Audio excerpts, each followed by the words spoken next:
Marvel's Spider-Man 2 saiu e tem muita gente dizendo por aí que o desenvolvimento do Miles é forçado e que o Peter tem um desenvolvimento ruim ou que até desrespeitaram o personagem. Será que isso é verdade? Eu te garanto que até o fim do vídeo você vai ter uma resposta. Ok, vamos lá.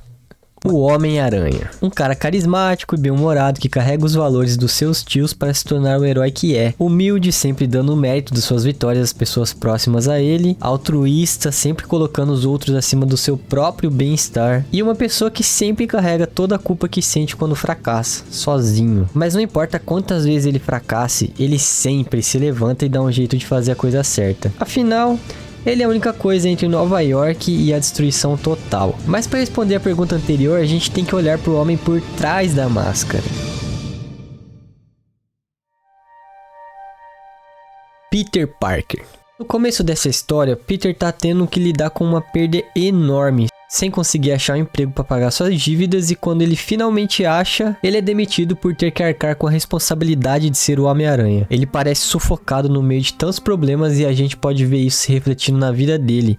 A casa bagunçada, cheia de lixo e sem ninguém lá. E isso funciona perfeitamente como uma representação visual da mente do Peter nesse jogo. No fundo da casa tem um quarto com todas as coisas da Tia May, coisas das quais ele não consegue se desfazer ainda por não ter superado a morte dela. A Tia May sempre foi como uma mãe pro Peter, sempre dando os conselhos certos, e ela passou grande parte dos valores que ele precisava para se tornar quem ele é hoje. E temos um exemplo de um desses conselhos no jogo, uma cena onde a Tia May fala sobre equilíbrio e que ele precisa focar em uma coisa só, caso contrário ele vai ficar perdido. E é assim que ele tá no momento. Fora isso, ele parece estar se sentindo sozinho porque a MJ não pode se mudar para casa dele nos subúrbios, já que o trabalho dela exige que ela fique na cidade, perto da ação. Seu relacionamento com ela parece estar indo bem, mas a gente vê que existe muita mágoa guardada mais pra frente na história. E nesse momento, o Harry Osborn é introduzido. Seu melhor amigo. Ele dá esperança pro Peter, já que além de ter o seu amigo de volta, ele ainda aparece com solução para todos os problemas que eu mencionei antes. Ele acaba com a solidão do Peter porque ele quer passar o máximo de tempo possível com seu amigo. Ele oferece um cargo de cofundador em uma empresa e ajuda o Peter com seu luto por causa da criação da fundação Emily May, dando assim outro significado para sua perda. Mas tudo isso é destruído quando o simbionte escolhe o Peter como seu hospedeiro.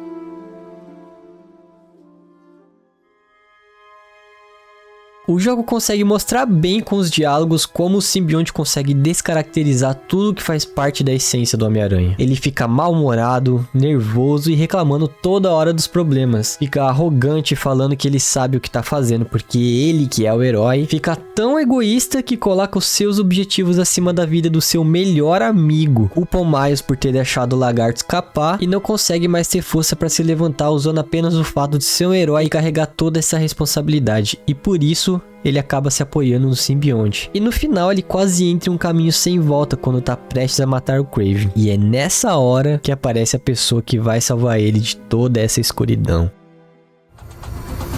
Miles Morales. Desde que ele é introduzido nessa história, é deixado claro o quanto ele admira o Homem-Aranha. Quando ele perde o seu pai, quem ajuda ele a amenizar essa dor é o próprio Peter, falando que se dedicar a ajudar os outros te ajuda a se distrair. E por isso, Miles cria um respeito enorme e um carinho de irmão por ele, para no final descobrir que ele era o herói que tanto admirava. No seu próprio jogo, ele aprende com o Peter que é normal cometer erros e o que é importante é não desistir e sempre arrumar uma maneira de fazer a coisa certa. E no começo do segundo jogo, o Miles, mesmo já sendo o Homem-Aranha, demonstra que ainda depende muito do Peter para proteger a cidade. No decorrer da história, ele é obrigado a confrontar sua perda e seus medos novamente com a aparição do Senhor Negativo, e consegue superar tudo isso de uma vez por todas. E quem seria melhor para salvar o Peter que o seu próprio aprendiz, o garoto que vem seguindo seus passos até esse momento? Miles enfrenta o Peter e o lembra o que significa ser o Homem-Aranha, e assim o Peter se vê livre do simbionte, mas sufocado pela culpa do mal que causou em todos à volta dele. Depois disso, ele precisa encontrar uma maneira de tirar o simbionte de seu amigo Harry para evitar a destruição da cidade. Caso contrário, Peter teria que matá-lo. Miles e o Senhor Negativo ajudam Peter a superar a culpa que sentia pela morte da Tia May,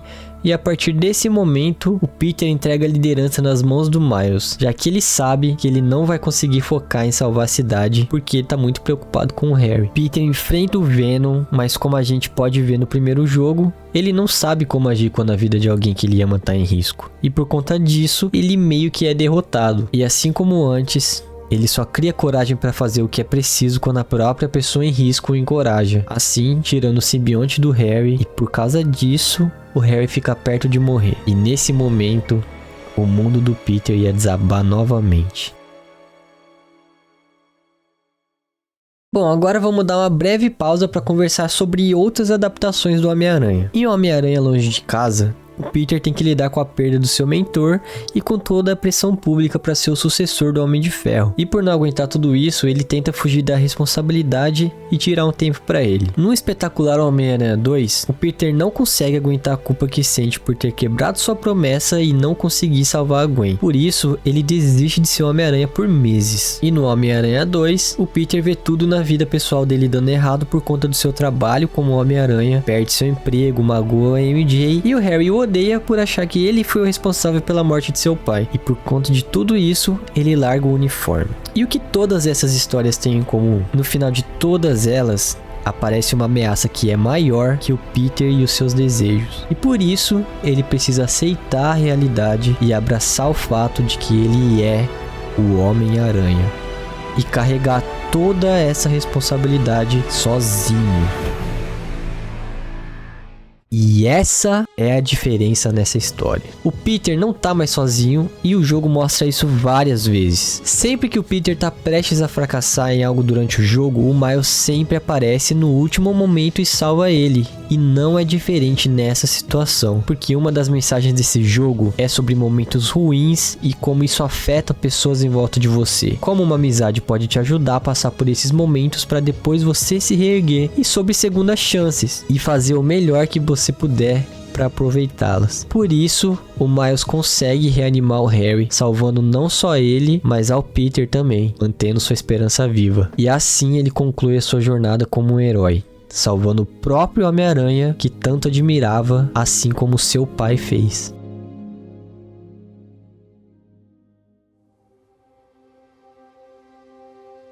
E no final do jogo, vemos a casa que agora é do Peter, com tudo em ordem. A Mary Jane se mudou para morar com ele e a casa está cheia com todas as amizades que ele cultivou até agora. O Peter pendura o uniforme e passa essa responsabilidade temporariamente para o Miles. O Miles entende que o Peter precisa de um tempo para ajeitar as coisas e por agora ter confiança em si mesmo, ele aceita essa responsabilidade enquanto Peter segue em frente com outra maneira de ajudar as pessoas, dando continuidade ao projeto do seu amigo, mantendo vivo o sonho que não é só dele e do Harry, mas também das pessoas que ele não conseguiu salvar. E é nesse momento que o Peter Parker encontra o equilíbrio.